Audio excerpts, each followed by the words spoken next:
Are you listening? Fortnite, easily the biggest game of the year. No, the decade. Dare I say, the century. Found itself in hot water this week over its in-game emotes. That's right, celebrities like Blockboy, JB, 2 Milli, and Carlton, I only know one of those three people, have threatened to press charges against Fortnite for the use of their dances as in-game emotes. So let's talk about it in a brand new segment titled, In the video game industry, copyright infringement is considered especially heinous.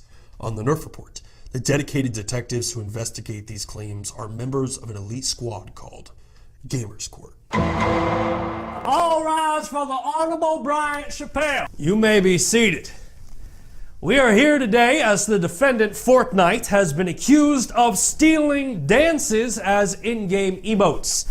How does the defendant plead? Not guilty, Your Honor. Emotes are an expression of free speech. Thus, under the case of Ligma versus Lupo, this case should totally be tossed out. All right.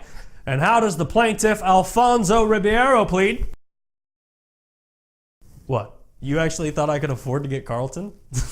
This week it was announced that actor Alfonso Ribeiro, who famously played Carlton on Fresh Prince of Bel-Air, would be pressing charges against Fortnite for using the dance that he made famous, aptly titled the Carlton, as an in-game emote. In a phone interview with Business Insider, Ribeiro's legal team said, "The right of publicity claim that we have is that these celebrities have the right to control their likeness commercially. This is the kind of movement, a dance that is inextricably linked to the individual artists." The same legal team representing Carlton is also representing the rapper 2 Milli and Instagram star The Backpack Kid. In each case, they're seeking damages, and the lawyer David Heck expanded on the suit by saying, "We're flying blind at this point. We know generally from public statistics how much Fortnite has made off of these dances, but we don't have a specific dollar amount until we have that information.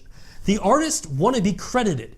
Without that, it is very much cultural misappropriation." Objection, Your Honor. The plaintiff claims cultural misappropriation, which, one, totally rude, but number two, I would like to submit into evidence a video of the plaintiff admitting to TMZ that he stole the dance from Courtney Cox and Eddie Murphy. I'm gonna steal it. I stole it from Courtney Cox and Eddie Murphy. Well, I gotta admit, that doesn't look good for Carlton. I bet he wishes he was here to defend himself. In fact, if he was, I bet he'd say something like this. Now, the problem with this lawsuit is nobody really knows if what Epic is doing is legal. I mean, video games have been using pop culture and dances as emotes since the beginning of time.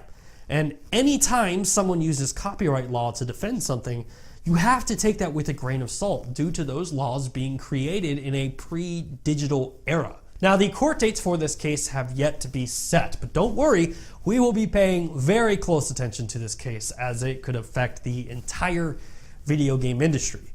But until then, looks like the case is closed. And I guess it just leaves us with one last thing. Perhaps it's not unusual to steal emotes from everyone.